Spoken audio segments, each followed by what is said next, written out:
नमस्कार, वक्त बड़ी बहस का है। मैं हूं राजेश कुमार और मैं हूं आपके साथ मोनिका गुप्ता। उत्तर प्रदेश में कानून व्यवस्था के बड़े दावे किए जाते हैं, बड़े बड़े, लेकिन हकीकत यह है कि वो दावे सिर्फ हवा हवाई साबित हो रहे हैं। प्रदेश में अपराध की घटनाएं कम होने का नाम नहीं ले रही। आए दिन प्रदेश के किसी न किसी कोने में हत्या, बलात्कार और अपहरण जैसी खबरें सामने आ रही हैं। आज भी प्रदेश के कई जिलों में आपराधिक घटनाएं घटी हैं। बरेली में डबल मर्डर की वारदात को अंजाम दिया गया, बुलंदशहर में नाबालिग का अपहरण हुआ और कानपुर में युवक की ईंट से कुचलकर हत्या कर दी गई। तो वहीं अलीगढ़ में भी साधु को मौत के घाट उतार दिया गया। मुरादाबाद में नाबालिग के साथ दुष्कर्म की वारदात को अंजाम दिया गया। वहीं गोंडा में सोते समय 3 पर एसिड अटैक हुआ। यानी 24 घंटे के भीतर अपराधियों ने कई वारदातों को अंजाम दिया है। एक के बाद एक अपराध की वारदात से सियासत गर्मा गई है। विपक्ष की नजर में उत्तर प्रदेश की कानून व्यवस्था की स्थिति बेहद खराब है। पुलिस का इकबाल कम होने लगा है, जबकि सरकार का मानना है कि अपराध पर लगाम लगी है। सच्चाई क्या है, ये तस्वीर बयां कर रही है। कहीं ना कहीं अपराध का ग्राफ बढ़ रहा है। तो कब लगेगी यूपी में अपराध पर लगाम, एक ये बड़ा सवाल है और पिछले कई दिनों से लगातार ये सवाल उठ रहा है, क्योंकि आए दिन कहीं पे हत्या, कहीं लूट, कहीं डकैती, कहीं बलात्कार, कहीं अपहरण जैसी वारदातें सामने आ रही हैं। महिला सुरक्षा को लेकर लगातार सवाल उठ रहे हैं और अब पूरी कानून व्यवस्था जो है वो सवालों के कटघरे में है। आखिर ऐसा क्यों? जबकि कदम उठाए जा रहे हैं, दावे बड़े बड़े किए जाते हैं, लेकिन हकीकत यह कि प्रशासन की लापरवाही के चलते बदमाशों में, अपराधियों में ना तो पुलिस का डर है, ना प्रशासन का, ना कानून का, ना सिस्टम का और ना ही समाज का। यही वजह है कि कई एनकाउंटर के बावजूद भी अपराध थमने का नाम नहीं ले रहा।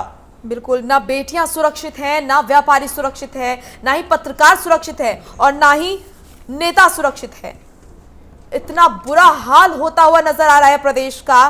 कानून व्यवस्था पर लगातार अब सवाल उठ रहे हैं। वहीं प्रदेश सरकार का कहना है कि यहां पर कानून का खौफ है अपराधियों में और जो अपराध है वो कम हुआ है। वहीं विपक्ष लगातार यहां पर सवाल खड़े कर रहा है कि जो घटनाएं लगातार हो रही हैं वो क्या कहती हैं। जो तस्वीर इस वक्त प्रदेश में निकलकर उभर रही है वो क्या कहती है। लगातार अपराध क्यों बढ़ा है और महिलाओं के खिलाफ खास करके अपराध लगातार बढ़ता हुआ नजर आ रहा है। अब किस तरीके की हैवानियत लगातार जो बेटियों के साथ, महिलाओं के साथ हो रही है वो सभी के सामने है। क्राइम का ग्राफ लगातार बढ़ रहा है और कहां कहां कौन कौन सी घटनाएं हुई है वो हम आपको बता रहे हैं। अलीगढ़ में साधु की हत्या हुई। उत्तर प्रदेश में कानून व्यवस्था तार-तार क्यों है? कानून व्यवस्था पर सवाल उठ रहे हैं लगातार। बढ़ते अपराध पर कब टूटेगी पुलिस की नींद, कब पुलिस जागेगी? रिकॉर्ड एनकाउंटर के बाद भी क्यों बढ़ रहा है लगातार अपराध? ये बड़े सवाल हैं। और कानून व्यवस्था तार-तार क्यों है और पुलिस इस पर लाचार क्यों है? इसी सवाल का जवाब हम लेंगे और इस सवाल के जवाब तलाशने की हम कोशिश करेंगे। हमारे साथ कुछ मेहमान भी जुड़े हैं इस पर चर्चा करने के लिए। उनसे सबसे पहले आपका ताल्लुक करा देते हैं। डॉक्टर संतोष द्विवेदी हमारे साथ जुड़े हैं, पूर्व IPS हैं। अश्विनी शाही जुड़े हैं, प्रवक्ता है बीजेपी के। शौकत अली जुड़े हैं, प्रवक्ता है सपा के। रोशनी कुशल जायसवाल जुड़े हैं, नेता है कांग्रेस के।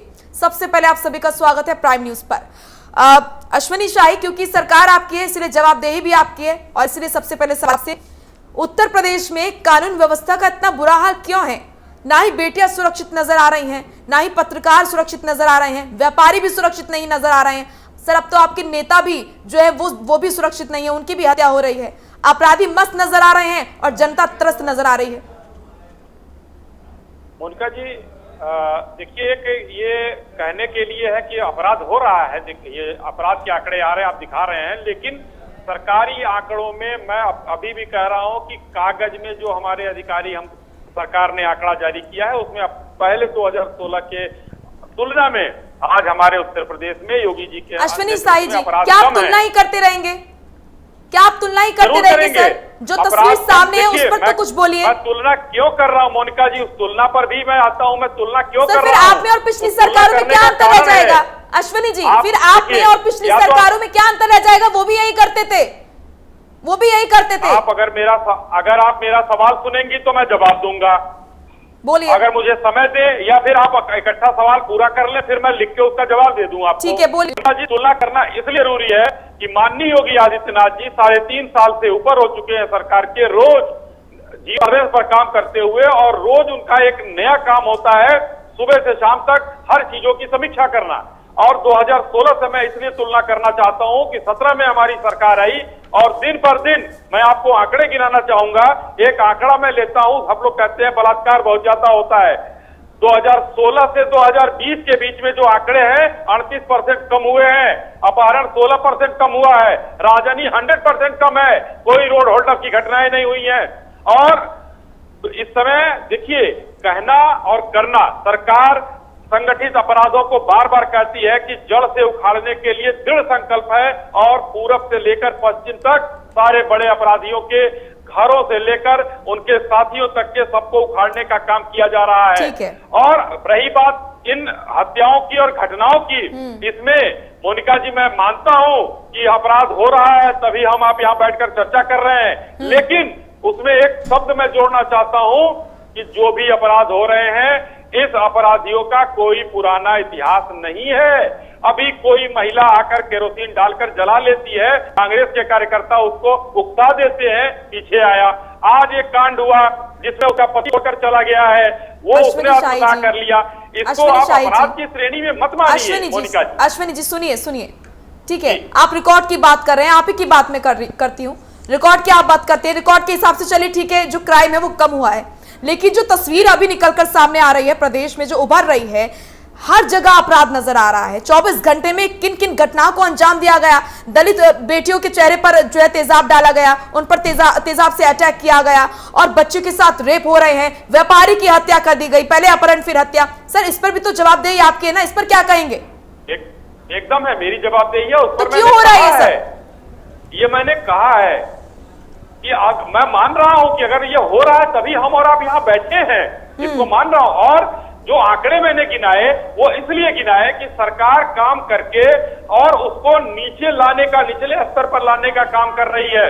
तो जीरो टॉलरेंस हम लेकर भ्रष्टाचार और अपराध कर रहे थे, वो तो हम दिन पर दिन कम कर रहे हैं। हाँ, अपराध के मामले बढ़ रहे हैं, सामने दिखाई दे रहे हैं। इसमें दो चीजें हैं, पहला तो आपकी जागरूकता है, दूसरा हमारे थानों पर लिखे जाने वाले रिपोर्ट हैं। ये दोनों एक साथ सरकारी शक्ति में रिपोर्ट लिखने पड़े हैं और आप लोगों की जागरूकता बढ़ी है, इस वजह से ये अपराध आ रहे हैं। लेकिन उसमें अपराधों की दर में, ग्राफ में गिरावट हो रही है। और मैं ये कहता हूं कि आने वाले सालों में हम अपराध उत्तर प्रदेश से, देखिए मैं ये नहीं कहता हूं कि अपराध मुक्त बना देंगे, लेकिन अपराध बहुत कम हो जाएगा। सर, पहले तो यही कहते थे कि अपराध मुक्त बनाएंगे, ठीक है। रोशनी जी कुछ कहना चाह रही हैं, कुछ टिप्पणी करना चाह रही हैं आपकी बात पर। रोशनी जी बोलिए। मैं नेशनल टेलीविजन पे अश्विनी जी को झूठ बोलने के लिए बहुत बहुत बधाई देती हूँ, क्योंकि जिस तरीके से वो झूठ बोल रहे हैं नेशनल टेलीविजन पे और कह रहे हैं कि उत्तर प्रदेश में अपराध कम हुए हैं, ये अपराध कम है, चाहे बुरखे में हो या साड़ी में। हकीकत ये है कि सुरक्षित नहीं है नारी हिंदुस्तान में, और खासकर उत्तर प्रदेश में। जब से योगी जी आए हैं तब से हर मिनट जिस तरह से लड़कियों पर अत्याचार हो रहे हैं, हर दिन रेप की घटनाएं आम हो चुकी है। लोग उत्तर प्रदेश में आने से पहले स्वार्थ सोच रहे हैं, और अभी ये अपराध कम हुए हैं। ये अपराध है 24 घंटे की अपराधों से भरा हुआ है उत्तर प्रदेश। कुछ दिनों बाद तो इसका नाम रहेगा rape Pradesh. Thanks to Yogi ji और थैंक्स टू अश्विनी जी की वो नेशनल टेलीविजन पे इस तरीके का झूठ बोल रहे हैं। अश्विनी जी क्या कहेंगे? जी, सीधे सीधे रोशनी जी का कहना है कि आप झूठ बोल रहे हैं। मैंने सुना मैं झूठ बोल रहा हूँ। हाँ, मैं झूठ बोल रहा हूँ रोशनी जी। झूठ मैं ये बोल रहा हूँ कि आपके राष्ट्रीय अध्यक्ष और आपकी राष्ट्रीय महासचिव किसी के यहाँ संवेदना व्यक्त करने जाते हैं तो खिलखिलाते हुए, हंसते हुए जाते हैं, ये मैं झूठ बोल रहा हूँ। आप लोगों ने के द्वारा 25 और 50 लाख रुपए वहाँ प्लांट किए जाते हैं, ये मैं झूठ बोल रहा हूँ। आपके द्वारा जाति उन्माद फैलाने की कोशिश की जाती है कांग्रेसियों द्वारा, ये मैं झूठ बोल रहा हूँ। मैं सच ये बोल रहा हूँ कि उत्तर प्रदेश में माननीय योगी आदित्यनाथ जी के नेतृत्व में अपराधों में कमी आई है, ये मैं सत्य बोल रहा हूँ जी। शौकत अली, अपराध में कमी आई है, हालांकि जो कहा जा रहा है, जो कागजों में है और जो जमीनी हकीकत है उसमें काफी अंतर दिखाई देता है। उस पर भी हम बात करेंगे, सवाल करेंगे, लेकिन अभी जो भारतीय जनता पार्टी के प्रवक्ता कह रहे हैं उस पर मैं आपकी टिप्पणी चाहता हूं। भारतीय जनता पार्टी के लोग इतना मजे खिलाड़ी हैं झूठ बोलने में, देखिए किसी भी जनता में खड़ा करिए, 100 लोग चिल्ला के कहेंगे कि उत्तर प्रदेश में किस तरह से कानून व्यवस्था चौपट है और योगी सरकार से कितने तो अपराध हो रहे हैं। गली मोहल्ले में किस तरीके से गिफ्ट रोशनी जी, ठीक है रोशनी जी, आपके पास आऊंगी, आपको भी मौका दूंगी बोलने का, लेकिन अभी शौकत अली आप बोलिए, अपनी बात पूरी कीजिए। मोनिका जी, मैं कह रहा हूँ भारतीय जनता पार्टी जितनी सफाई से झूठ बोलती, मुझे लगता है कि भारत में कोई इतना अच्छा झूठ नहीं बोल पाएगा। शाही जी कह रहे हैं बैठकर कि हम अपराध को नहीं रोक सकते। जो जीरो टॉलरेंस की बात होती है, अपराध की जीरो टॉलरेंस की बात करते हैं, वो किस लिए करते हैं फिर? मतलब आप अपराध रोक नहीं पाएंगे, अच्छा मैं इस बात को आप मान लेते हैं, इसके लिए अच्छी बात है। दूसरी आपके कहते हैं कि कोई भी अपराधी का अगर मानसिकता रखेगा अपराध करने की, तो या तो जेल में रहे या प्रदेश छोड़ के चला जाए। तो जब तरह की बातें इनके प्रवक्ता कहेंगे, टीवी में बैठ के हम अपराध नहीं रोक, अक्षमता तो सामने आ गई। दूसरी चीज मैं इनकी बात पे एक और टिप्पणी करना चाहूंगा। देखिए, पिछली सरकारों से यदि आप तुलना करेंगे, बार बार तुलना करेंगे, तो आप अपनी सरकार को अक्षम साबित ऐसे ही कर बैठे हैं। हाँ। आप बार बार पिछली सरकारों को कोसने में जुटे। अरे भाई साहब, प्रदेश की जनता ये पूछती है कि हम कितना सुरक्षित हैं, फिर ये कहते हैं कि कोई संगठित अपराध नहीं कर रहा। अगर जो गाजियाबाद में अपहरण हुआ वो संगठित अपराध नहीं है क्या? आप नए अपराधियों कहते कि नए जो छोटे मोटे अपराध हो रहे हैं। अरे अपराध तो अपराध है, इसमें जो पैरामीटर आपने लगा लिया है छोटा और बड़ा नापने का, ये तो आप दूध की एक दुकान खोल रहे हैं। देखिए, अपराधी होता है, चाहे छोटा हो या बड़ा, लेकिन आप अपराध रोकने में अच्छा में इस बात को आप मानते हैं। अश्वनी जी, ये बात सही है कि अपराध नहीं रुक पा रहा, क्योंकि दावे बड़े बड़े किए जाते हैं, लेकिन हकीकत है कि प्रदेश में कहीं ना कहीं हत्या, कहीं लूट, कहीं डकैती, कहीं बलात्कार हो रहा है। प्रशासन की लापरवाहियां तो आ ही रही हैं, लेकिन प्रशासन अकेले कर सकता है। इसमें सच्चाई यही है कि प्रशासन पर योगी जी की नकेल कसी हुई है। और देखिए, मैं ये एकदम मैंने पहले भी कहा और अभी भी कह रहा हूं कि अगर ये हो रहा है तभी हम लोग यहाँ पर चर्चा कर रहे हैं, लेकिन अभी हमारे सपा के साथी इतना बड़ा भाषण दे गए। मैं ये कहना चाह रहा हूं कि इन लोगों के द्वारा बोई गई जो फसल है, उसको इस समय वो जो है फसल को दबाने में, कांटों को दबाने में समय लग रहा है। और इन्हीं के नेता ये बिलबिला रहे हैं, मुख्तार अंसारी किसके दल के नेता हैं, अतीक अहमद किसके दल के नेता हैं। ये सब लोगों को दबाने में आज माननीय योगी आदित्यनाथ जी पूरी तन्मयता से इन लोगों को, जब भारी ये डायनासोर जब मरेंगे तभी गिद्ध मरेगा। आज मैं उसी पर योगी जी का तैनात कह रहे हैं कि अब अपराधियों उत्तर प्रदेश छोड़ो, नहीं तो अभी हम लोगों ने क्या किया। देखिए, अभी देखिए, ये कांग्रेस जो है हमारी बहन, इनको जवाब दे रहा हूँ, ये बीच में ना बोले, बीच में ना बोले, मैं आपको जवाब देता हूँ आपको। अभी मैं सभा के भाई को थोड़ा जवाब दे लूं। नहीं आप, अरे तो बीच में आपकी बारी आएगी तो बोल लीजिएगा, आप बोलिए, मैं बाद में बोल लूंगा। अगर आपके अंदर है तो आप बोल लीजिए, मैं बाद में जवाब दे दूंगा, फिर मुझसे जवाब की अपेक्षा मत कीजिएगा। देखिए, मैं सभा के भाई को बताना चाहूंगा, देखिए व्यक्तिगत होके नहीं, एक सेकंड, अब आप ही को जवाब दे रहा हूं। सुनिए, उत्तर प्रदेश के मुख्यमंत्री का कोई एक बयान दिखा दीजिए जो उन्होंने बलात्कार को उन्होंने सही बताया हो। आपके 2 आदमियों का मैं उदाहरण देता हूँ। आपके राजस्थान के मुख्यमंत्री ने कहा कि लड़कियां अपने मर्जी से उसके खेतों में गई थी, और आपके छत्तीसगढ़ के मंत्री ने कहा कि छत्तीसगढ़ का बलात्कार बहुत छोटा हो गया है। कोई छोटाई और बड़ाई होती है। आप लोग अपने शर्म कीजिए, आईना देखिए, और उत्तर प्रदेश के माननीय मुख्यमंत्री जी ठीक है, मैं दोबारा आता हूं। संतोष द्विवेदी हमारे साथ पूर्व IAS है। संतोष जी, आपसे मैं समझना चाहूंगा कि पक्ष विपक्ष तो तू मैं में लग जाता है, अपनी और मेरी तेरी करने लगते हैं, वो कि आपके वक्त में इतना हुआ, हमारे वक्त में इतना हुआ, लेकिन सर ये जो अपराध की घटनाएं हो रही हैं, ये क्या रुक पाएंगे? यहाँ से हम कल्पना ही कर सकते हैं, फाइलों में जो गुलाबी दिखाई देती हैं उसी में हम देख पाएंगे, जमीन पे काले दिखाई देते हैं। राजेश, देखिए 2-3 चीजें हैं। नेशनल क्राइम रिकॉर्ड ब्यूरो जो भारत सरकार का अथॉरिटेटिव संस्था है, जो क्राइम के बारे में प्रदेश वाइज रिपोर्ट कंपाइल करती है, जो प्रदेशों से रिपोर्ट जाती है और तैयार होती है जी। तो उसके मुताबिक देखेंगे तो 2017, 2018, 2019 में तो जो ग्राफ था उससे इस समय थोड़ा कम हुआ है, लेकिन पिछले 3 महीनों में उत्तर प्रदेश में यहाँ के लोग त्राही करने लगे हैं। जिस तरह से एकाएक ये गंभीर जो सांकेतिक घटनाएं होती हैं उनमें वृद्धि हुई है, चाहे वो रेप की घटना हो, चाहे वो हत्या हो, चाहे वो अभी आपने देखा कल गाजियाबाद में व्यापारी को किडनैप किया गया और आज उसकी लाश मिली है, कल उसकी कार मिली थी जी। अभी लेटेस्ट आपके चैनल पे चल रहा है कि एक महिला ने आत्महत्या करने का प्रयास किया अशोक पे विधानसभा के सामने जी। वो इतनी परेशान हो गई कि उसने किया। हाथरस की घटना, बलरामपुर की घटना, गोंडा की घटना, ये सारी एक लाइन से चल रही हैं।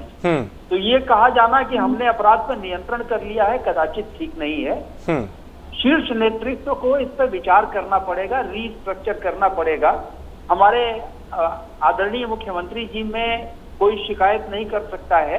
ये अवश्य है कि जो टीम उन्होंने बना रखी है, जैसे पुलिस का ही शीर्षस्थ नेतृत्व है, अगर आप उसको गौर करेंगे तो कदाचित लीडरशिप में कमी है। और लीडरशिप में कमी जब होती है तो छोटे लेवल के जो अधिकारी होते हैं, चाहे एसओ हो, चाहे एसएचओ हो, चाहे सर्किल ऑफिसर हो, चाहे एडिशनल एसपी और एसपी हो, वो इसका फायदा उठाते हैं। आपने देखा किस तरह से हाथरस की जो घटना जिसमें अभी सीबीआई आई है कल से, जिसके एसआईटी थी, उसने सब तरह के बयानात बदल गए, होते गए। और मैं तो 4 साल का उसको अनुभव है, प्रशासन अनुभव है, और इतने कॉम्प्लिकेटेड केसेस हम लोगों ने हैंडल किए हैं। इतना प्रशासनिक अदूरदर्शिता का उदाहरण शायद नहीं मिलता। आपने देखा कि माननीय उच्च न्यायालय में कल क्या टिप्पणी हुई। बिल्कुल, हमारे अधिकारियों की वजह से सरकार की बड़ी बदनामी हुई, ये अच्छी बात नहीं है। और इसलिए आवश्यकता इस बात की है कि सरकार इसको देख ले, इसको रीस्ट्रक्चर कर ले, इसको रीऑर्गेनाइज कर ले और एक कुशल नेतृत्व ले आवे, जिससे कि अपराधों पर प्रभावी नियंत्रण पाया जा सके। अभी जो नियंत्रण हो रहा है उसमें चाहे किसी बड़े माफिया का आपने घर गिरा दिया या किसी माफिया की प्रॉपर्टी अटैच कर ली, इससे जो ये छोटे क्रिमिनल्स हैं इन पर कोई प्रभाव नहीं पड़ता है। और जैसा कि अभी शाही जी ने बहुत सही कहा कि इस वर्ल्ड, इसमें जो ये अपराध की दुनिया है, इसमें अब नए नए अपराधी आते जा रहे हैं जिनका कोई क्रिमिनल पास्ट नहीं है, क्रिमिनल इतिहास नहीं है, क्रिमिनल हिस्ट्री नहीं है। तो इसमें भी दिक्कत होती है। लेकिन सबसे जरूरी ये है कि हमको बात यही तय करनी पड़ेगी। और अब कदाचित सरकार सही है, जवाबदेही तय हो रही है। आपने देखा हाथरस में सीनियर से लेकर जूनियर तक काफी लोग के ऊपर तलवार गिरी है।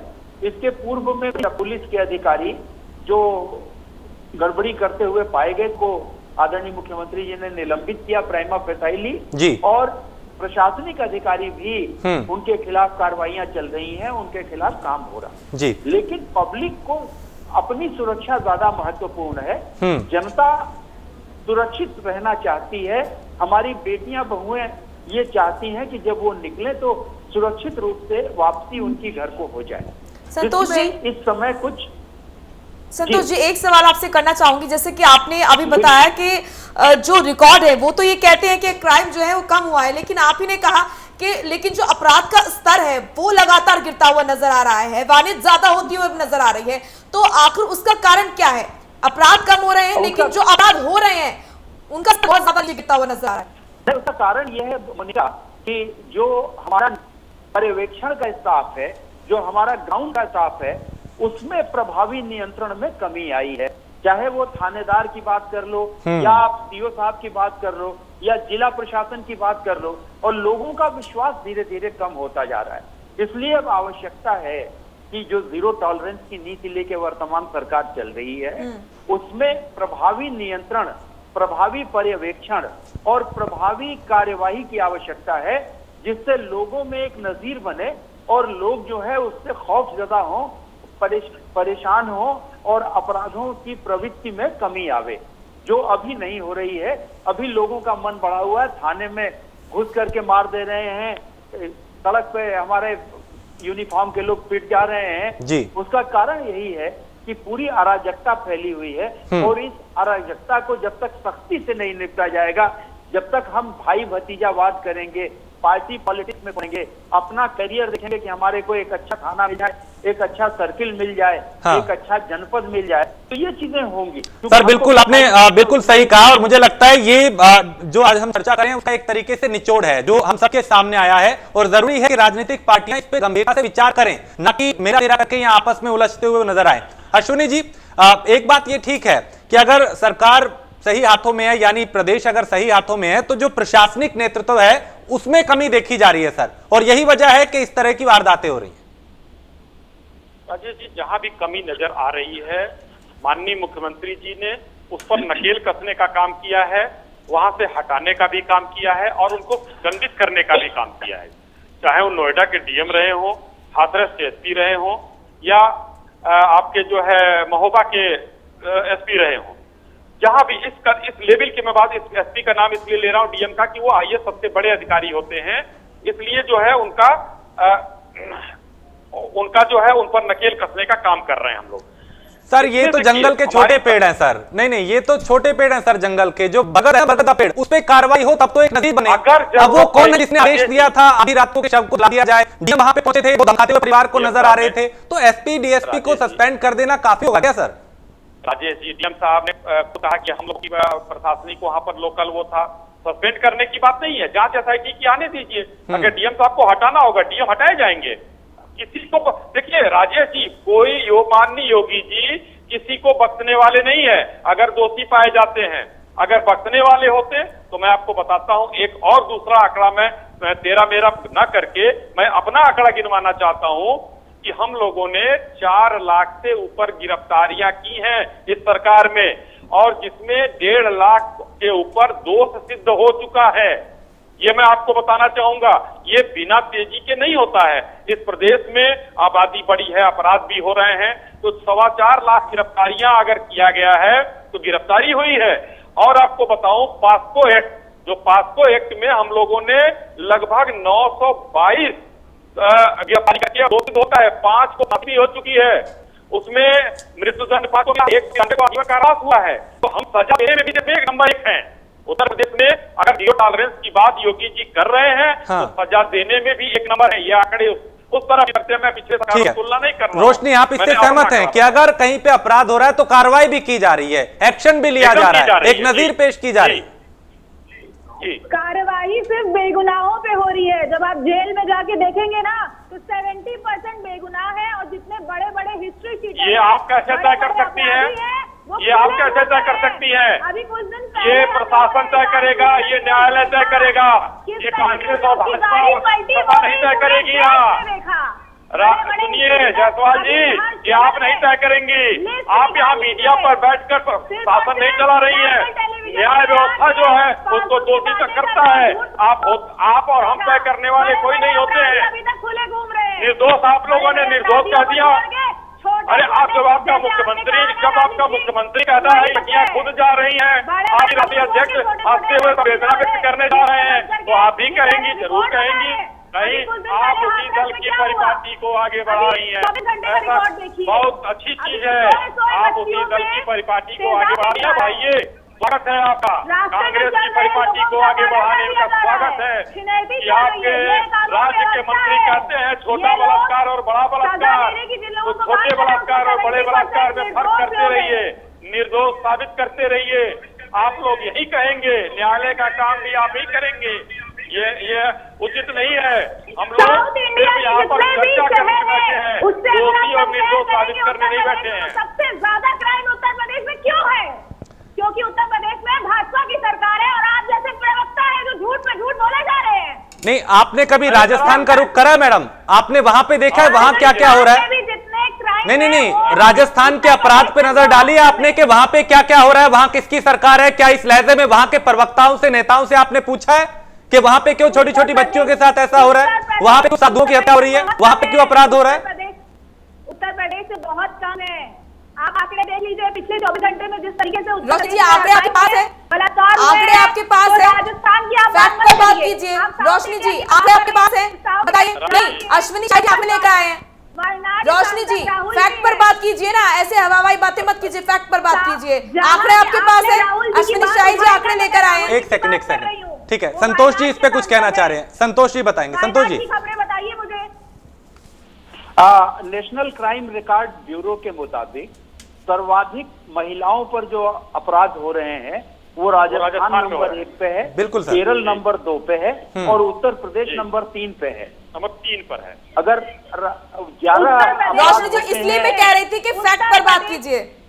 उत्तर प्रदेश में जिस तरीके से महिलाओं पे अत्याचार हो रहा है पिछले राजेश जी, उत्तर प्रदेश में जो महिलाओं पर अपराध है वो 1/3 रोशनी है। जी, आप भी वही बात कर रही है, छोटा और बड़ा अपराध अपराध है। महिलाओं पर कितना अपराध होता है? राजस्थान नंबर 1 पर। अभी आपने बात सुनी ना, फैक्ट पर बात कीजिए, हवाई बात मत कीजिए। चलिए, आप संतोष जी को सुन लीजिए, वो किसी पॉलिटिकल पार्टी से नहीं है, वो फैक्ट बात कर रहे हैं, हो सके उन्हें सुनिए, समझिए, आगे किसी डिबेट में या चर्चा में काम आएगा। संतोष जी। एनसीआरबी का जो आंकड़ा कहता है महिलाओं के प्रति हुए सांकेतिक और असांकेतिक जो अपराध हुए हैं उनमें नंबर 1 पर राजस्थान है, नंबर 2 पे केरल है और नंबर 3 पे उत्तर प्रदेश है। और रेशियो जो है 11, 6.2 और 3.9 का है, जो हम 1/3 के करीब हमारा है। ये अवश्य है कि हम वहां के आंकड़ों को देख नहीं पाते, वहां की घटनाओं को जान नहीं पाते, हम अपने में लगे हुए हैं। और एक चीज आपको बता दूं राजेश और मोनिका, टेलीविजन पे तो टेलीकास्ट होने चाहिए, लेकिन रोशनी जी, उत्तर पहले प्रदेश बात में तो क्या सुन है? लीजिए। नेशनल के टेलीविजन पे हो रहा है, आपने रोशनी जी, देखा सुन नहीं लीजिए। उसको। एनसीआरबी के आंकड़े जो हैं, नेशनल क्राइम रिकॉर्ड ब्यूरो के बिल्कुल। आंकड़े टेलीविजन पे दिखाए जा रहे हैं, सारे नेशनल चैनल पे। बिल्कुल सर, हम लोगों ने भी दिखाए सर। जो हो रहा है वो सही हो रहा है। हाँ, कृपा करके उसको देख लीजिए। मैं किसी को बचाना या किसी को राजेश जी, वो सही हो रहा है। हमारी बहन को, कांग्रेसी बहन को हमारे अभी ये नहीं पता होगा कि आंकड़े कब दिखाए गए हैं, नहीं पता होगा, क्योंकि ये लोग फैक्ट पे बात आखिरी आंकड़े आपको पता है ना, तो आप ही बताइए। आप वायनाड की बात क्यों नहीं कर रहे? अभी आपने राहुल जी की बात उठाई, आप वायनाड की बात करिए। आप राजस्थान के पीछे पड़े हुए हैं। अभी उत्तर प्रदेश में हम लोग चर्चा करने पे बैठे हुए हैं। 24 घंटे में कितने अपराध हुए हैं? अच्छा, वहां पे देख के आंख बंद कर ले, यहाँ पे जो अपराध हुआ वो अपराध है, मतलब वहां की लड़की नहीं है, यहाँ की बेटी है। अरे हमारे लिए तो सब समान है मैडम, हम तो हर तरफ से पूछेंगे। विपक्ष का यही सिलेक्टिव रवैया जो है ना, वो असंवेदनशील है। घटना पे आप बात ये आपको सिलेक्टिव रवैया है रोशनी जी, ये विपक्ष का सिलेक्टिव रवैया है। किसी पीड़िता का शव जलाया है। ठीक है शौकत अली, यहाँ पे सरकार ये कह रही है कि अगर कहीं पे अपराध हो रहा है तो उस पर कार्रवाई भी की जा रही है, एक्शन लिए जा रहे हैं, पहले की तरह नहीं कि अपराधियों को, माफियाओं को संरक्षण दिया जा रहा है। अपराधियों को संरक्षण तो मैं और रोशनी जी जवाब दे लीजिए, बड़ा कंफ्यूज आता है बाहर है और छोटे छोटे अपराधियों को अंदर करके ये दिखाते हैं। ठीक है मैडम, सुन लीजिए दूसरों की। शौकत अली। राजेश जी, इस बात से आपकी बहुत गंभीरता सुन भी रहा था। देखिए, नए अपराधियों या पुराने अपराधियों रोकने की जिम्मेदारी किसकी होती है? पुलिस की होती है, और सरकार भी उसमें बहुत महत्वपूर्ण भूमिका होती है, सरकार की भी, क्योंकि सरकार के ऊपर एक बड़ा बोझ होता है। लेकिन समस्या कहाँ आ रही है? देखिए, नए अपराधियों की आपने बात की तो पुलिस कमिश्नरी सिस्टम भी आपने लागू किया, लखनऊ में भी ये लागू है और गाजियाबाद में। अपराध सबसे ज्यादा इन दोनों जगह भी एक बड़ी षड्यंत्र तरीके से अपराध होते भी हैं। चाहे वो लखनऊ की बात करो, लखनऊ में भी बड़े बड़े अपराध हुए। मॉर्निंग वॉक पे महंत जी निकले, उनको गोली मार दी गई। कमलेश तिवारी की हत्या, उससे पहले भी पूर्व में जो हत्याएं हुई। अभी एक रिसेंटली भी एक घटना हुई कि लखनऊ में एक युवक की भी लाश पाई गई थी पारा थाने के अंतर्गत। दूसरी बात गाजियाबाद की आ जाती। देखिए, गाजियाबाद में भी कमिश्नरी सिस्टम लागू है, उसके बावजूद भी संगठित अपराध के तहत एक व्यापारी का अपहरण होता है, उसकी हत्या हो जाती है। तो ये सरकार जो है, ये बार बार जो दावा करती नहीं हम अपराध को रोक लेंगे और अपराध तो बिल्कुल 0 टॉलरेंस पे है, तो देखिए सरकार कहीं ना कहीं साबित हो रही है, कोई तो नहीं, सरकार माने या ना माने। और जब बात आती है, आपने एक बहुत अच्छी चीज बताई नरेंद्र मोदी ने कि जो लोकल पुलिस होती है उसको महत्वपूर्ण भूमिका होती है, कहीं ना कहीं लोकल पुलिस इनसे संभल नहीं रही है, इसी का कारण है ये। और ये बात भारतीय जनता पार्टी स्वीकारने को बिल्कुल तैयार नहीं है। अगर मैं मानता हूँ इस बात संतोष जी ने कही, उस बात में एक चीज दोहराना चाहूंगा कि संतोष जी ने कहा लोकल पुलिस संभालती नहीं, इसी का जीता जागता उदाहरण था कि चाहे वो अमेठी की बात हो, महिला लखनऊ आ जाती है, चाहे महाराजगंज की बात हो, महिला, जब लोकल स्तर पे उसको न्याय नहीं मिलता तो लगता है कि हम, हमारे थाने की पुलिस हमें सुन नहीं रही है, बाकी लोग हमें सुन नहीं रहे हैं, तब वो लखनऊ पहुंचते हैं। तो आज वही जीता जागता उदाहरण हमें लखनऊ में देखने को मिला कि एक महिला महाराजगंज से चल के आती है और लखनऊ में जो है आग लगा लेती है। तो भारतीय जनता पार्टी दावे चाहे जितनी पेश करती है, लेकिन सच्चाई यही है कि अपराध इनसे रुक नहीं रहा प्रदेश में। अश्वनी जी, इस पे आप जवाब दीजिए, क्योंकि ये बड़ा आरोप है और यही लगातार सवाल उठ रहे हैं कि जो प्रशासनिक अमला है वो ठीक से काम नहीं कर रहा, जो थाने चौकियां हैं वहां पे ठीक से कार्रवाई नहीं हो रही, सुनवाई नहीं हो रही, लोग इतने पीड़ित हो रहे हैं कि आत्मदाह तक करने की कोशिश कर रहे हैं। राजेश जी, मैं बार बार यही कह रहा हूं कि अगर वारदात हो रहा है तो उस पर कार्रवाई हो रही है। हमारे सपा के साथी उस दल के नेता हैं जिसके मुखिया ने यही कहा था कि लड़कों से गतियां हो जाती है तो क्या मैं उनको फांसी दे दूं? मुझे उनको मुझे फांसी दे उम्मीद दिया थी जाए? राजेश जी ये ये ऐसा लाइन जवाब बोलने देंगे, वाले उसका जवाब दलों के दूंगा। नेता मुझे असल जी, उम्मीद ये थी बात ऐसा तो जवाब पुरानी हो गई है, देंगे। बयानों पर मत जाइए सर। आपके देखिए, नेता भी कह रहे नहीं, हैं उम्मीद थी कि कि ऐसा जवाब देंगे। जो लड़कियां हैं जब किसी के उनका पास जवाब कैरेक्टर नहीं खराब होता है, सुन लीजिए आदरणीय जो साई जी, जिनका रेप साई होता है जी, उनका कैरेक्टर खराब होता है, वो आदरणीय बच्चा साई होती जी, है, इस तरह के आदरणीय बयान आ साई रहे जी, हैं मोनिका सर। जी, ये पुरानी बातें हो गई हैं, बयानों पर बात मत नहीं कीजिए। नहीं आदरणीय पुरानी साई नहीं। जी, मैं मुझे किस मुझे आपका एक बयान बहुत अच्छे से याद आता है। आप बार बार दोहराते हैं, प्रदेश की सरकार भी दोहराती है कि हम बड़े अपराधियों पे इसलिए कार्रवाई करते हैं कि छोटों की हिम्मत नहीं होगी। तो फिर मैं आपकी बात पे फिर दोहराऊंगा, ये जो नए अपराधी पैदा हो रहे हैं, जैसा आदरणीय संतोष सिंह जी ने कहा कि नए नए अपराधी पैदा हो रहे हैं, क्यों नए पैदा कर पा रहे हैं आप उन अपराधियों के अंदर? क्यों इकबाल कायम नहीं कर पा रहे हैं? अपनी पुलिस के जो लोग हैं वो क्यों इधर उधर भटक रहे हैं? देखिए मैं फिर दोहराना चाहता हूँ, रोज कहा जा रहा है, कार्रवाई करिए, लेकिन जो ये अपराध हो रहे हैं क्यों हो रहे हैं? हम इसको मानते हैं, ये जो अपराधी क्यों पैदा हो रहे हैं, किसके ये हो रहा है आज पैदा हो रहे हैं, हम ये पूछना पहले बहुत चाहते सी हैं। घटनाएं हो जाती थी और लोगों को पता नहीं चलता था। बदायूं में कांड कब हुआ बाद में पता चला सबको। लेकिन जो हो रहा है उसे रोकना भी बड़ी जिम्मेदारी है ना आपकी। अभी जो नहीं रोक पा रहे हैं, जिस तरीके से हो रहा है, सवाल तो उठेंगे, विपक्ष तो पूछेगा। आप जब विपक्ष में थे आप भी पूछ रहे थे, वो भी कहेंगे, और आपने बड़े दावे किए थे। अगर नहीं रुक रहा तो सवाल तो उठेंगे और पूछे जाएंगे। हम जवाब भी देंगे राजेश जी, हम और जवाब जहां दे कमी देंगे। है वहां पर कोई एक्सेप्ट नहीं भी है। करेंगे क्या यहाँ पर कमी है और यहाँ पर सुधार करने की जरूरत है। ठीक है, रोशनी कुछ टिप्पणी करना चाह रही है, फिर मैं संतोष जी के पास आऊंगा। बेटी बचाओ बेटी पढ़ाओ के नारे की वजह से पीएम की कुर्सी पर विराजमान हुए थे नरेंद्र दामोदर दास मोदी जी। आज मैं उनसे पूछना चाहती हूँ कि ये चेतावनी तो नहीं थी कि बेटी बचा लो भाजपा सरकार से? ठीक है संतोष जी, आपके पास आऊंगी। जो अभी हाल ही में जो घटनाएं हुई हैं, जो अपराध हुआ है, उसमें एक चीज कॉमन मैंने देखी है, वो है असंवेदनशीलता। यहाँ पर तमाम जो प्रशासनिक अधिकारी हैं उनकी तरफ से असंवेदनशीलता दिखाई गई, गंभीरता नहीं दिखाई गई किसी भी केस में, जिसकी वजह से कोर्ट को हस्तक्षेप करना पड़ा। और कोर्ट में भी अगर हल्की टिप्पणी की बात करें तो एडीजी से खुद जो है कोर्ट की तरफ से ये सवाल किया गया कि अगर आप ही की बेटी होती इस जगह पर, आपकी बेटी को इस तरीके से जला दिया जाता तो क्या आप कैसा महसूस करते? गंभीरता देखिए, अब कोर्ट जो है वो गंभीरता दिखा रहा है, संवेदनशीलता दिखा रहा है, और ये सवाल खुद प्रशासनिक अधिकारियों से किए जा रहे हैं। तो बहुत जरूरी हो जाता है संवेदनशीलता दिखाना और गंभीरता दिखाना। मोनिका, आपका प्रश्न बड़ा लॉजिकल है और बड़ा समसामयिक है। इस समय के परिदृश्य में ये पूरी तरह से फिट होता है, लेकिन इसमें जो मुख्य कारण है वो पर्यवेक्षण की कमी है, पर्यवेक्षण की शिथिलता है। देखिए, हर चीज को कंट्रोल करने के लिए जो यूनिफॉर्म फोर्सेस होती हैं उसमें एक सुपरवाइजरी स्टाफ होता है। डीजी साहब के अंदर में कुछ एडीजी हैं, एडीजी के अंदर में कुछ आईजीज होते हैं, आईजीज के बाद में डीआईजीज होते हैं, डीआईजी के बाद वहां के जिले के कप्तान साहब होते हैं, और कप्तान साहब के अंदर में 2 एडिशनल एसपी होते हैं, फिर सीओ होते हैं। ये सबका दायित्व है डाउन दी लाइन कि वो अपने अपने अधिकार क्षेत्र में प्रॉपर सुपरविजन करें, प्रॉपर पर्यवेक्षण करें।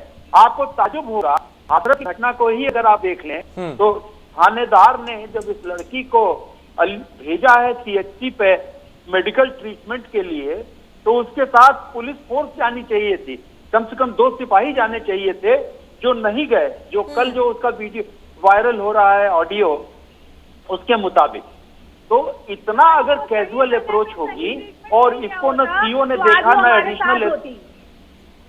एडिशनल एसपी ने देखा, नहीं मिला। और दुर्भाग्य ये है कि यहाँ लखनऊ से भी बैठे हुए लोग इतनी बड़ी घटना जब हो गई तो उसको इतना कैजुअली लिया कि वो प्रेस कॉन्फ्रेंस ही करते रह गए, जिसकी एडवर्स टिप्पणी कल माननीय उच्च न्यायालय में हुई। ये मैं जिम्मेदारी लेता हूं और ये कहता हूं कि ये बड़ा दुर्भाग्यपूर्ण है और इसमें संवेदनहीनता है। संवेदनशीलता की आप बात कर रही थी, तो मैं उसके डायगोनली अपोजिट जाऊंगा कि ये चीज हम लोगों के लिए बड़ा दुर्भाग्यपूर्ण है, प्रशासनिक अमले के लिए दुर्भाग्यपूर्ण है कि हमारे यहाँ इस प्रकार के लोग बैठे हुए हैं जो बिल्कुल सेंसिटिव नहीं है और इस प्रकार की घटनाओं के लिए केवल भाषण दे, प्रेस कॉन्फ्रेंस करके छोड़ दे रहे हैं, बजाय इसके कि इसको फॉलो करें। अभी उदाहरण के तौर पर देख लीजिए, हम लोग मेरठ में थे, तत्कालीन डीजीपी ब्रजलाल हुआ करते थे। एक जैसी किडनैपिंग कल हुई है वैसी ही एक किडनैपिंग हो गई थी।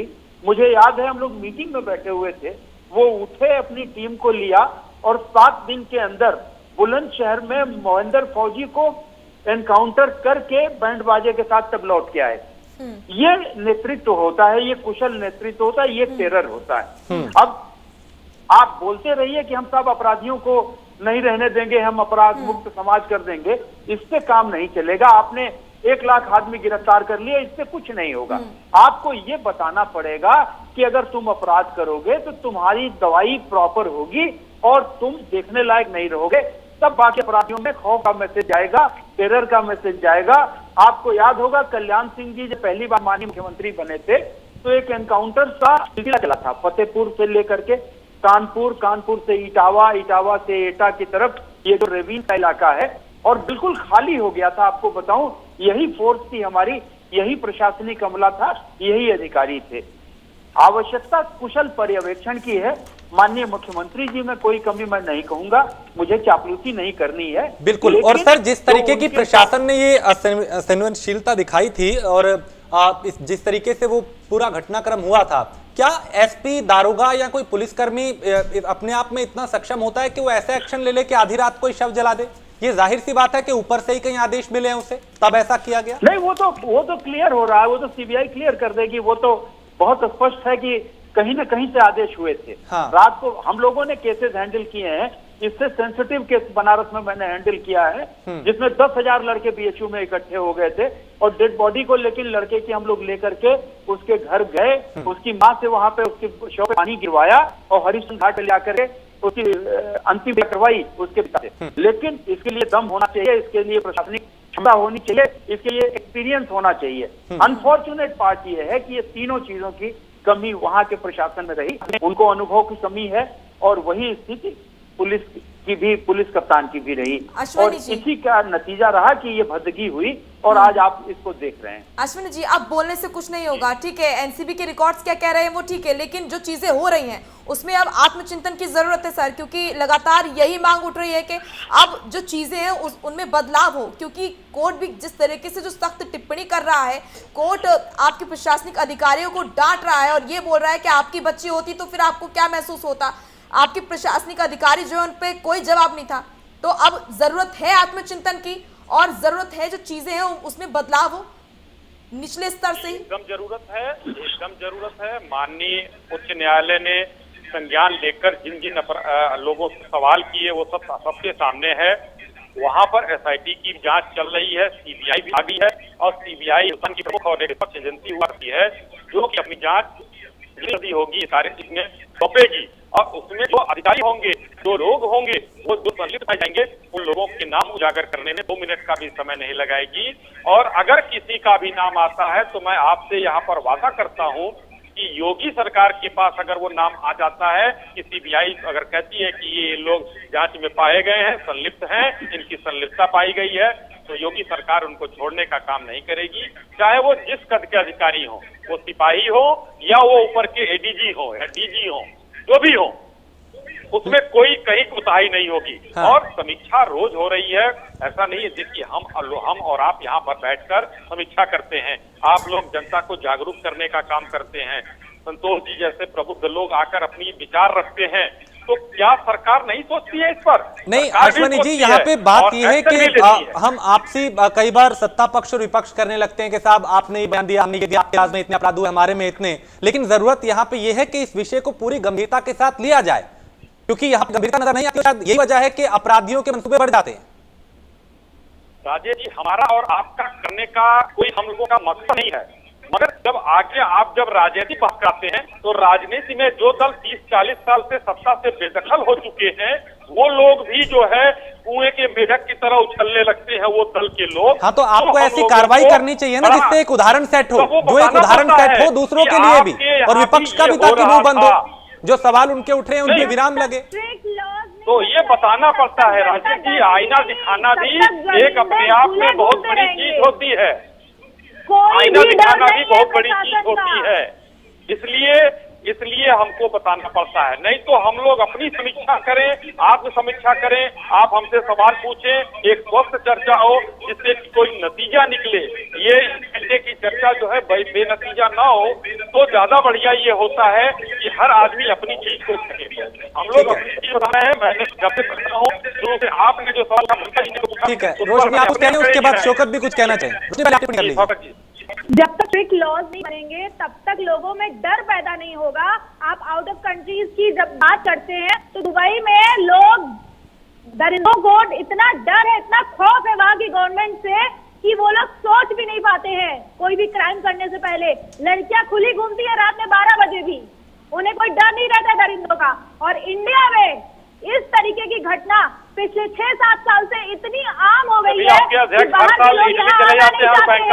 लोगों की रूह कांपती है भारत में आने से पहले। और खासकर उत्तर प्रदेश में जिस तरह से हर 16 मिनट पे एनसीआरबी की रिपोर्ट आप चेक कर लीजिए, हर 16 मिनट पे एक रेप होता है उत्तर प्रदेश में। अरे एनसीआरबी की रिपोर्ट लास्ट कब आई थी जरा बताइए ना बहन जी। एनसीआरबी की रिपोर्ट एनसीआरबी की रिपोर्ट आप चेक करिए। मैं एनसीआरबी की रिपोर्ट लेके बैठी हूँ कि हर 16 मिनट पे एक रेप होता है उत्तर प्रदेश में। आई थी इसमें जरूरी है कि आप दूसरे राज्यों की एक नजर डालें। शौकत आप कुछ कहना चाह रहे हैं? ठीक है शौकत, आप टिप्पणी करना चाह रहे हैं जल्दी से, फिर मैं संतोष के पास आऊंगा। देखिए राजेश जी, शाही दावे क्या है जिसमें पेश करते हैं कि ये सच्चाई है कि आज उत्तर प्रदेश आजाद होता है। आदरणीय संतोष साहब ने भी बहुत सारे केस बताए, लेकिन एक बात बड़ी कॉमन आई में सामने कि जब इन्होंने कहा कि एक्सपीरियंस पुलिस अधिकारियों को, तो एक बात भी मैं सोच रहा था बैठे बैठे, आपकी बात सुन रहा था आदरणीय संतोष जी कि एक्सपीरियंस की बात आई तो मुझे ये लगा कि जो पुलिसकर्मी वहाँ पोस्टेड थे, जो मौजूदा हालत में वहाँ थे, उनका एक्सपीरियंस तो था साहब महिलाओं को जलाने और आग लगाने में। इसलिए क्योंकि जब उन्नाव में घटना हुई थी तब वो महोदय भी यहीं पोस्टेड थे, और जब हाथरस में घटना हुई तब वो महोदय भी वहीं पोस्टेड थे। हाँ, ये एक अलग चीज है कि ऑर्डर किसका मिला था जलाने के लिए, ये जांच का विषय है, जांच होगी, उनको सजा जरूर मिलेगी। अब भारतीय जनता पार्टी दावा चाहे जो भी पेश करता रहे, लेकिन ये सच्चाई है कि अपराध रोक पाने में आज पूरी तरह कम है। संतोष जी, ये एक बड़ी बात है और एक बड़ा सवाल भी है कि उत्तर प्रदेश में अपराध में घटनाओं में कमी जरूर आई हो, लेकिन पिछले कई महीनों से उसमें तेजी देखी जा रही है। सर, ये जो नए अपराधी आ रहे हैं अपराध की दुनिया में, इन पे लगाम कैसे लग पाएगी? इन्हें कैसे रोका जाएगा? क्योंकि जो संगठित अपराधी हैं उन पर तो लग रही है, नए अपराधी जो आ रहे हैं उन्हें कैसे रोक लग पाएगी? देखिए राजेश जी, चाहे वो अपराधी नए हो या पुराने हो, अपराधी की डेफिनेशन एक ही होती है, अपराधी की जो परिभाषा है वो एक ही होती है, चाहे वो शातिर अपराधी हो, चाहे वो नया अपराधी हो, चाहे वो गैंगस्टर हो। अब अपराधी पर नियंत्रण रखने के लिए हमारे यहाँ एक परंपरा रही है जिसको कहते हैं सठम साठ्यम समाचरित। अपराधी जिस तरह से चल रहा है हमको उसके पैरेलल चलना पड़ेगा, उसकी गर्दन दबोचनी पड़ेगी, तब जाके काम चलेगा। आज अपराधी अपराध करके निकल जाता है, अपराधी जाकर के अपनी पॉलिटिकल शेल्टर लेता है और उसको ये मालूम है कि हम येन केन प्रकारेण बचा लिए जाएंगे।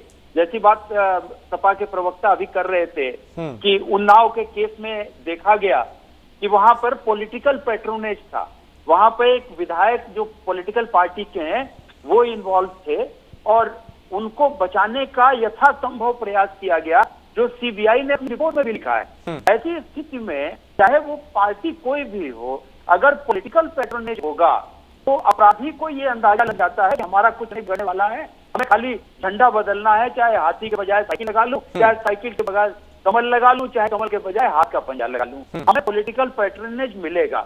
और जिस समय ये पॉलिटिकल पैट्रोनेज की बात हो जाती है, जो एक मैडम अभी बोल रही थी कि दुबई में जो सिस्टम है, हमारे यहाँ भी संविधान में, हमारे यहाँ भी आईपीसी में, सीआरपीसी में व्यवस्था है दंड देने की, और मृत्यु दंड से बड़ा दंड कोई नहीं होता है।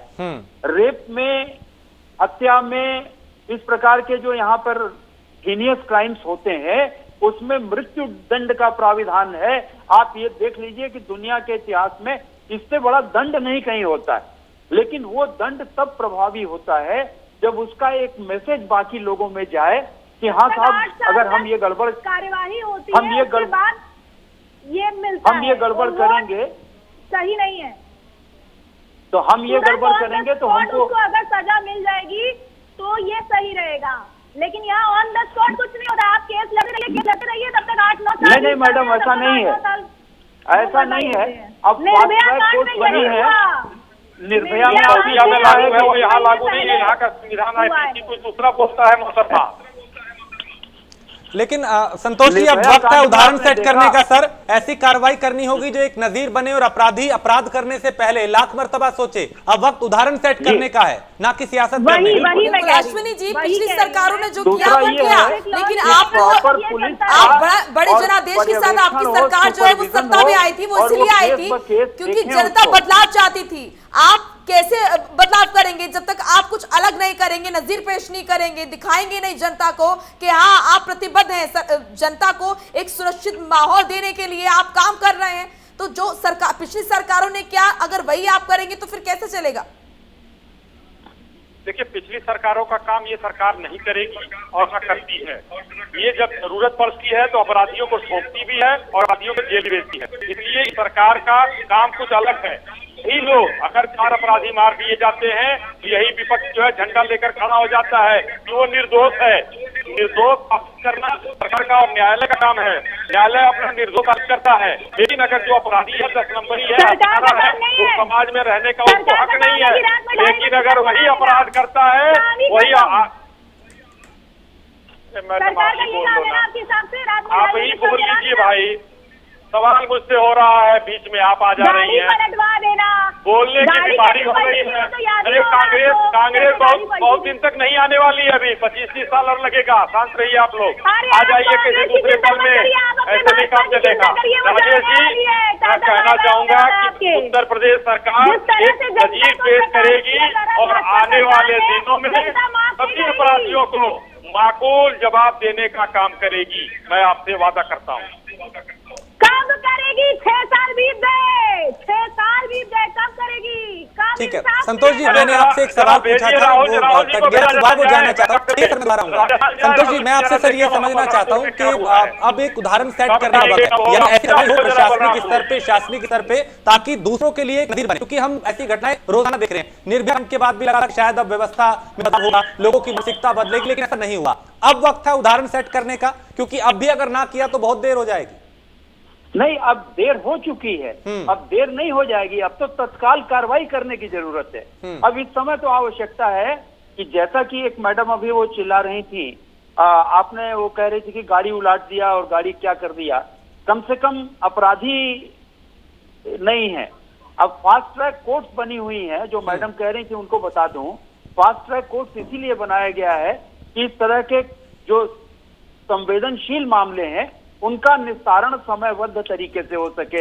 इसके अलावा बहुत सारे प्राविधान हैं, बहुत सारे नियम हैं।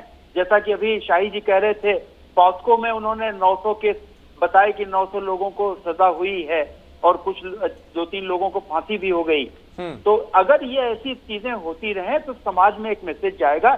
इसके अलावा जो सबसे महत्वपूर्ण चीज है राजेश, वो ये है कि हमारे लोगों में पर्यवेक्षण की कमी है। अधिकारियों की बात मैं कर रहा हूँ, अधिकारी होते हुए हम लोगों को सुपरवाइजरी स्टाफ को तय करना पड़ेगा कि अगर आपके थाना मतलब अधीनस्थ थाना क्षेत्रों में कहीं गड़बड़ी होती है तो जवाबदारी सीओ साहब की होगी, एडिशनल एसपी की होगी। कागज पे तो होता है, लेकिन ये लोग लाइटली अपना पॉलिटिकल पेट्रोनेज लेके बच जाते हैं और इसकी वजह से कार्रवाई न होने से पुलिस बिल्कुल निरंकुश हो जाती है।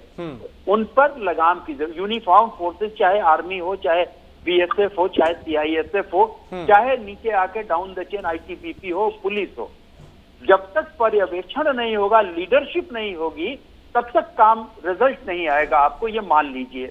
और यही कारण है कि आपने देखा होगा कि सेना में जो कैजुअलिटीज होती हैं तो पहले हमारे यंग ऑफिसर्स मरते हैं, चाहे वो कैप्टन हो, चाहे मेजर हो, चाहे लेफ्टिनेंट हो। कारगिल की लड़ाई से लेकर अब तक देख लीजिए, यहाँ पर आपको मिलेगा कि सिपाही सस्पेंड कर दिया बीट का, चौकी इंचार्ज के खिलाफ कार्रवाई कर दी, लेकिन उच्च पदस्थ अधिकारियों पर कार्रवाई कम हुई है। उसकी वजह से पर्यवेक्षणों में शिथिलता थी। अब कार्रवाई शुरू हुई है, पिछले 2 महीने से देख रहा हूं। हाँ। तो उससे अब धीरे धीरे लोग चाक चौबंद हो रहे हैं और इसकी आवश्यकता है। और मैं पार्टी इन पावर के प्रवक्ता महोदय से अनुरोध करूंगा कि वो शासन में इस बात को अवश्य ले आवें, शासन के जो उच्च पदस्थ लोग हैं जो निर्णय लेते हैं कि यहाँ पर पर्यवेक्षण वाले अधिकारियों की भी जिम्मेदारी पहले से तय कर दी जाए। हालांकि तय है, गवर्नमेंट सर्विस कंडक्ट रूल में वो तय है, लेकिन उस पर कार्रवाई हो, उसमें से भी कुछ लोग नापे जाएं, तो देखिएगा कि इसमें काफी हद तक सुधार आ जाएगा। फोर्स यही रहती है लोग यही रहते हैं, जी। काम का रिजल्ट आपको मिल जाएगा। अश्विनी शाही, ये बहुत बड़ी नसीहत है आपके लिए, क्योंकि सर का करीब अनुभव जो है वो 40 साल का रहा है, और एक अनुभवी व्यक्ति जब बोलता है तो उसके बोलने में बहुत वजन होता है। जरूरी है इसे गंभीरता से लिया जाए, सोचा जाए, विचार किया जाए और कदम उठाया। नहीं राजेश जी, एकदम जो है, अगर हमारे जो है एक जो है इन्होंने काफी दिनों तक सेवा की है, तो इनका अनुभव अपने आप में एक अलग अनूठा होगा। मगर ये भी है, मैं और आपको द्विवेदी जी को पता भी होगा कि चीजें कंप्लायंस की जाती हैं। ऐसा नहीं है कि पूरे कुएं में भांग पड़ी हुई है। हाँ। कहीं कोई बीच में एक लैक हो जाता है, जिसकी वजह से सारी चीजें गड़बड़ हो जाती हैं, चाहे वो निचले स्तर पर हो या ऊपर के स्तर पर हो या बीच के स्तर पर हो। सुपरवाइजरी सबकी तय है। अभी जैसे द्विवेदी जी ने कहा कि डीआईजी के नीचे ऊपर आईजी होता है, उसके नीचे एसपी होता है, एसपी के नीचे डीएसपी होता है, उसके नीचे इंस्पेक्टर होता है। ठीक है। तो ये पूरा एक जो तंत्र है, सभी एक दूसरे के ऊपर सुपरवाइजिंग होते हैं। हाँ। उसमें मैं सबको एकदम इस बात से नकारता हूँ कि सभी जगह गड़बड़ी है। हाँ, कहीं कहीं गड़बड़ी ठीक है, है, लेकिन जहां गड़बड़ी है जरूरी है कि वक्त रहते उसे ठीक किया जाए, ताकि व्यवस्था ठीक से चले और अपराध पे लगाम लग सके। आप सभी का बहुत शुक्रिया। अश्विनी शाही आपका, संतोष जी आपका, शौकत अली आपका और रोशन कुशल आपका भी। आप चर्चा में शामिल हुए। कई सवाल थे जिनके जवाब मिले, लेकिन कई सवाल अब भी बाकी हैं जिनके जवाब आना बाकी है। बड़ा सवाल यही कि आखिर लगाम कब लगेगी। छोटे से ब्रेक रुक रहे हैं, फॉलो के।